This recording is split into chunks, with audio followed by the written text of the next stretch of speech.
to the Leetcode video. Today we're going to be looking at Leetcode 1915, number of wonderful substrings. This is a medium difficulty Leetcode problem, and the problem description tells us that a wonderful string is a string where at most one letter appears an odd number of times. So for example, we have these two strings, C, C, J, J, C, and A, B, A, B, and they are wonderful. But AB is not, and this kind of catches people out because you look and you say, at most one letter appears an odd number of times. So, there doesn't appear, so that, you kind of think that there should be at least, one odd character. But this is not the case. What the question is basically telling us that we can have a wonderful string is a string of even numbers, and if there is an odd number, there should only be one character that appears an odd number of times. So a wonderful string is a string where it's even, and if there is a character that appears an odd number of times, there should only be one of them. So we're told that we're given a string that consists of the first 10 lowercase letters, English letters from A through J, and we want to return the number of wonderful non-empty substrings in Word, which we are given. So in this example, the output is 4 because there are 4 wonderful substrings. There's A, there's B, there's A, and there's ABA. All of these are either even, or if they have a character which appears an odd number of times, there's only one of them. So how can you solve this problem? Well, the first part, is quite intuitive, and it's, you might think straight away that this kind of problem can be solved using a prefix sum. So we'll have a bit mask. So let's say AB, AB. How will we create a bit mask? So we'll create a bit mask such like, initially they'll all be equal to 0. We'll come across A and we'll toggle the bit. Then we'll come across B and then toggle the bit. And then we'll come across A again, and then we'll XOR this so that it will now be equal to 0. Well, actually, it should be equal to 0, 1, 0, 0. And then we'll come across to B, and then the cycle repeats. So once we get, if we see a bit mask that we've already seen before, what does that tell us? Well, it tells us that everything in between when we saw this and when we saw the last occurrence of this bit mask must be even. So that kind of passes what I like to call case 1, which is, if the substring is a wonderful substring, but it's only wonderful because it's all even. All characters appear an even number of times.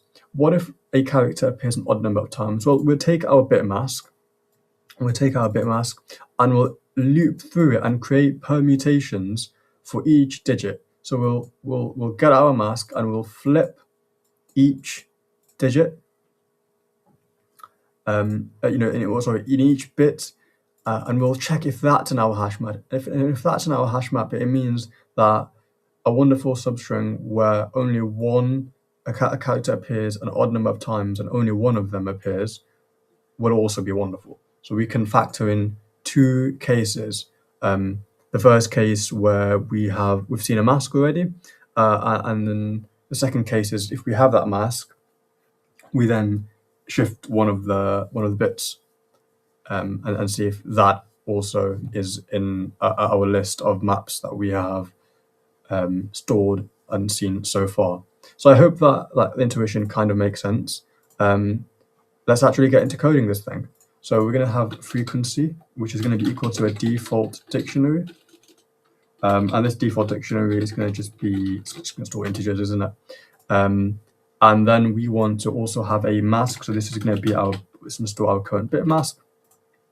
And then a frequency, we're going to set the frequency as 0 is equal to 1 initially, just so that we can handle the edge case of the wonderful substring being at index 1 or index 0. And then result is going to be equal to 0.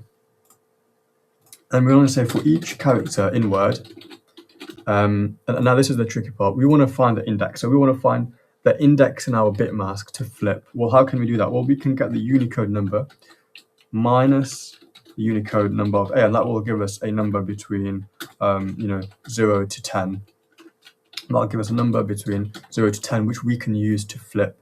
And then we're going to get our mask, and we're going to XOR. So remember, we want to toggle a bit, and then the left shift operator. So we're going to put 1 at the index. We're going to use the left shift operator to put 1 at that index, and that will toggle whatever is in our mask. So if it's 0, it will become 1. If it's 1, it will become 0. Now we want to handle case 1. Case 1 is simple: result plus equals frequency and the mask. So we've seen this mask before. Fantastic. We add you to our result. We add the amount of times we've seen that mask before to our result. Case 2, a little more complicated to handle, but it's also simple. For I in range 10, we want to create a permutation of our mask. So we're going to say result plus equals frequency mask, but not just the mask. We want to say the mask and flipped 1 bit, and then we can say, and then this will basically handle all the cases where at most 1 letter appears an odd number of times, and then we can set frequency mask plus equals 1. So we can increment the count because we've now seen this mask again. And then we can simply return our result. So we're going to say return our result.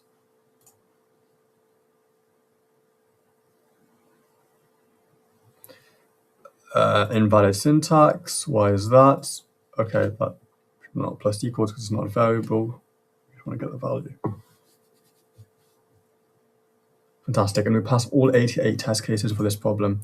So in terms of time complexity, guys, we're looking at a big O of n for both time and space. Worst case scenario for space, of course, is going to be a big O of n because we are using a hash map. So actually, when I think about it, it is limited.